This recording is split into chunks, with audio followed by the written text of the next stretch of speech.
is that he's still red hot and is playing, of course, with David Bowie's superb band on the Glass Spiders tour, which opens in Sydney on Tuesday after 2 nights in Brisbane tonight and last night. During the week, I had the pleasure of talking to Peter Frampton, and I asked him if he's enjoying being back in Australia with David Bowie. Yes, it's been fantastic. It's great to be here again, especially doing the show with David. And we did the press conference already, which is very exciting. Which was sensational. You've been doing those press conferences right around the world. Yeah, before we embarked on the rest of the world, Europe and then America, we went round just about every place we could and did the same thing.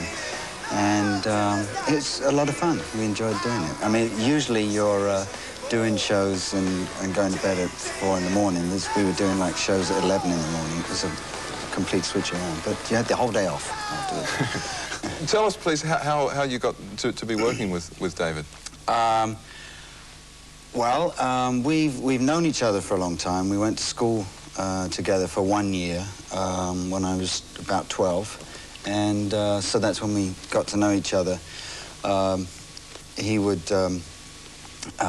He and I and some other people used to get together on the art block stairs, which was a very nice echo there, for bringing guitars to school. And he and a friend of his, George Underwood, who ended up doing some of his, at least one of his covers, they would teach me Buddy Holly numbers and Eddie Cochran numbers. And so it was, that was when we first met. My father was his art master. Really? So it's sort of a very family thing, really.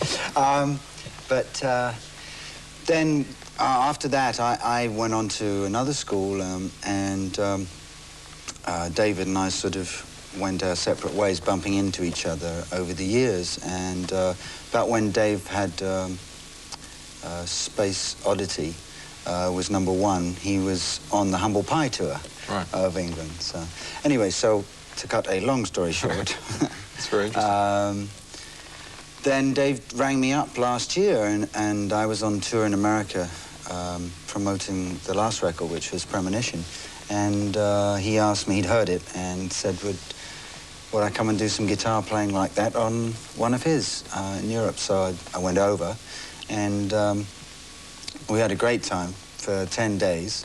All the old stories coming out. It was really a good time. And then he took me out one night, got me totally drunk, and said, you're doing the tour. So I said, oh, all right. So, no, I had to really, I really wanted to do the tour, but I should have been, at that time, when we started rehearsing, starting to do my record. So I really put that on hold, but I'll be picking that up just before Christmas. From the Frampton Comes Alive time, I know that you don't want to dwell on the past because there were certain things that you wished hadn't happened in that period. Are there any specific things that you think were career mistakes? Just a couple. No, I think the basic mistake was that instead of controlling what I was doing with the media, it ended up like the media were controlling what I did.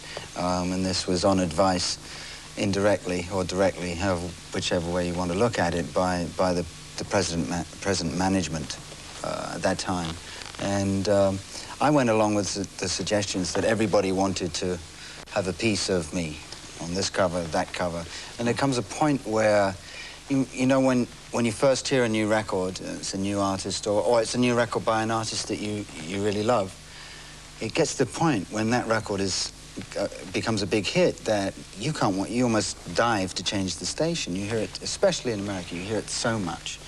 It's the same everywhere, I think. And people get bored, and if you give them too much of something, and if you let the media completely run with it, then they will, and then people do get bored of it.